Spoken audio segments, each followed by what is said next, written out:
Bonjour à tous, ici Kadi Florian. Aujourd'hui, nous allons introduire un nouveau concept, c'est-à-dire celui des MQTT. Pour rappel, à la suite de la prise en main du Node-RED, il était question d'utiliser un protocole bien adapté pour les objets connectés, c'est-à-dire l'Internet des objets. Et de ce fait, le protocole qui semble le plus adapté, c'est le protocole MQTT dont nous allons faire connaissance dans la vidéo, dans cette vidéo. MQTT, que veut dire d'abord MQTT? MQTT veut dire Message Query Telemetry Transport. C'est un protocole de communication qui est posé sur la pile TCP. L'avantage de ce protocole et l'une des raisons pour laquelle il est plus utilisé, c'est qu'il fonctionne un peu comme un système de messagerie et dans lequel vous pouvez juste vous enregistrer et recevoir des messages.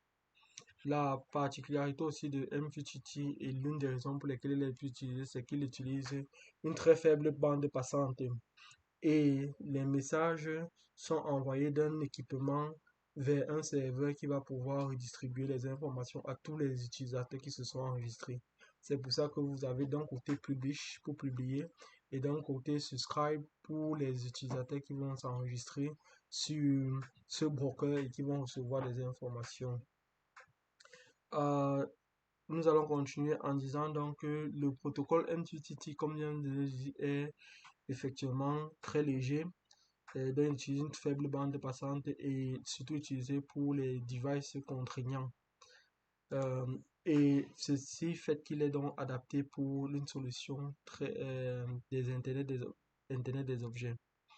Sur un vue globale du protocole MQTT, on va dire que lui nous permet de faire principalement deux choses, c'est-à-dire envoyer une commande et ceci, dans le graphe comme présenté, vous pouvez voir que on va aller de Node-RED vers le Raspberry Pi par MQTT, de MQTT vers un microcontrôleur, par exemple ESP, par MQTT, et le microcontrôleur va contrôler un device dans le monde réel, l'exemple d'une ampoule dans notre image. Et le deuxième, le sens contraire, c'est-à-dire comment lire une information. Lire par exemple une information venant d'un senseur et le publier sur notre broker.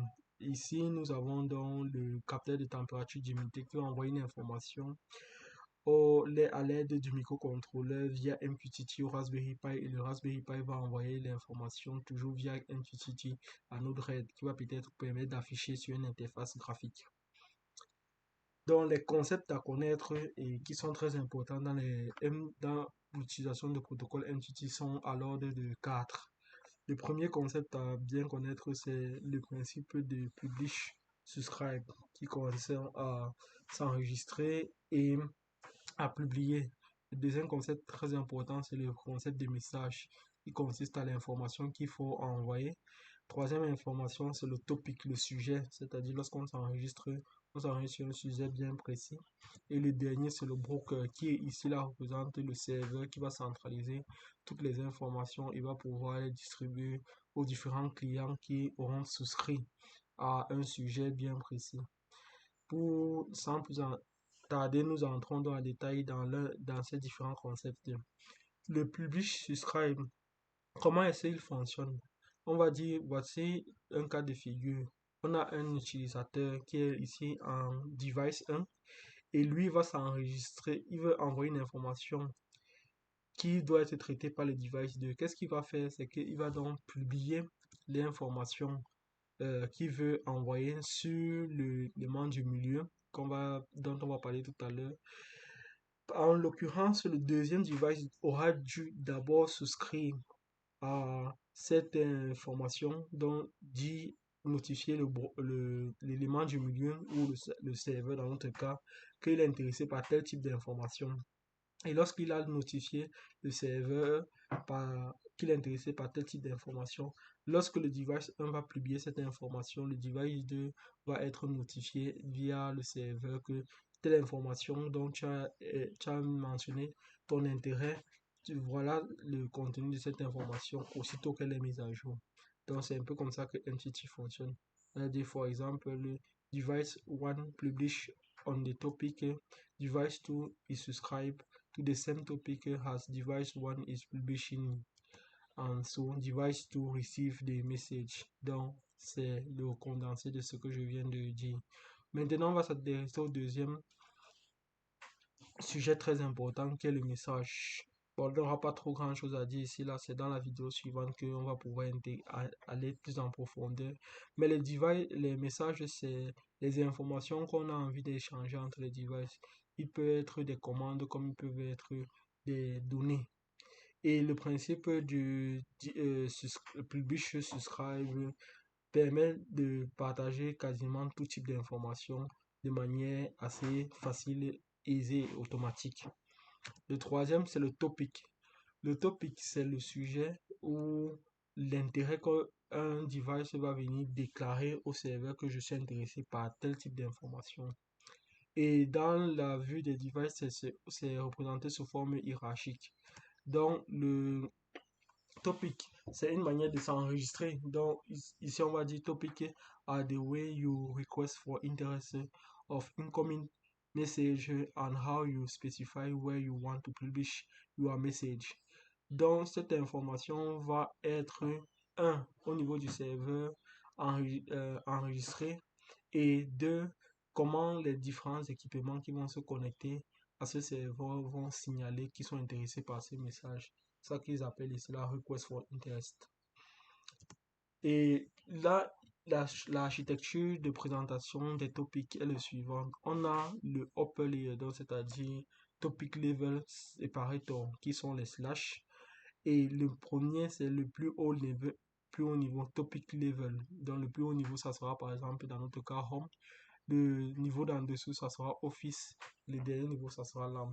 Donc, si on veut souscrire à le topic lamp, on va donc spécifier home/office/lamp. Et là, vous avez donc un exemple comment souscrire à un topic qui correspond à une lampe qui se trouve dans un bureau et dans une maison.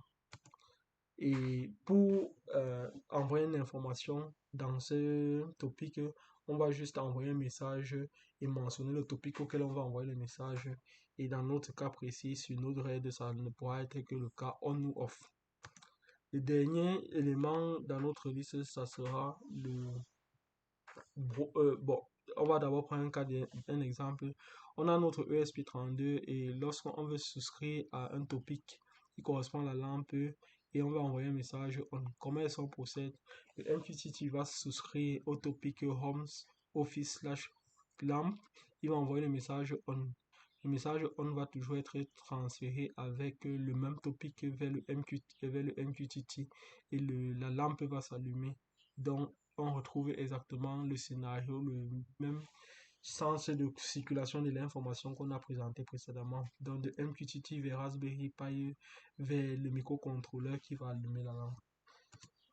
Et la topic sont des cases sensitives. Ça veut dire qu'il est sensible au caractère. Le topic du haut est différent du topic du bas avec le A majuscule. Donc, il faut écrire soit tout en minuscule et respecter les caractères. Les caractères ont toute leur importance parce que si un caractère diffère de l'autre, ce n'est plus le même topic. Le dernier élément qu'on va présenter, ça sera le broker. Le broker, c'est un autre serveur qui va permettre d'enregistrer des informations et de les publier. Donc, le broker is primarily responsible for receiving all messages, filtering the message device who is interested in, and it is then publishing the message to all subscriber clients. Donc, il va recevoir les messages, les filtrer et les envoyer vers les clients qui ont déclaré un intérêt pour cette information. Il y a plusieurs types de brokers qui existent, mais dans notre cas, nous allons travailler avec un broker qui s'appelle le MQTT, Mosquito Broker.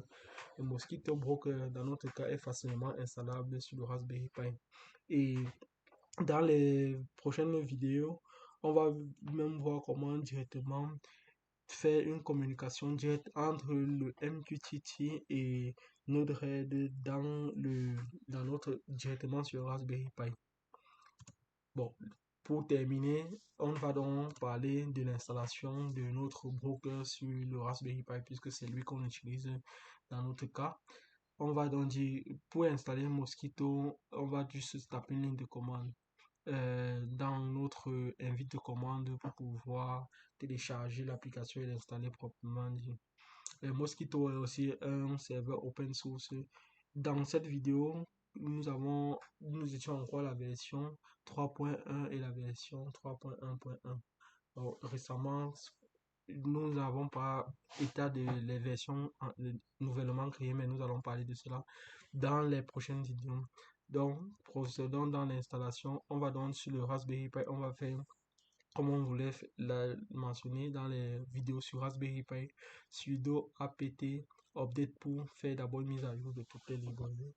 Sudo atp installe /y mosquito-client. Et une fois que c'est fait, on va vouloir déclarer que le serveur doit s'allumer, le broker doit se démarrer au même moment que le Raspberry Pi. Et pour le faire, donc, on a fait sudo systemctl enable mosquito.service.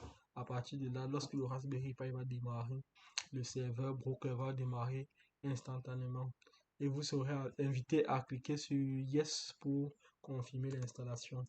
Pour tester maintenant que le broker est vraiment installé, on va juste faire mosquito/v-v. C'est pour qu'il nous retourne la version du broker couramment actuellement installée. Et il va nous retourner cette version qui doit être supérieure à la version 1.4. Mais vous aurez généralement un petit message d'erreur. Ne vous inquiétez pas parce que le message d'erreur est dû au fait que lorsque vous tapez cette commande, il veut aussi réinitialiser le broker.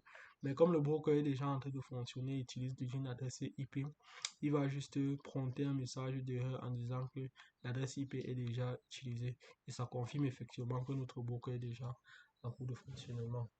Sur ce, je vous remercie et dans la prochaine vidéo, nous allons déjà introduire le concept de comment utiliser notre broker directement dans Node-RED. Merci.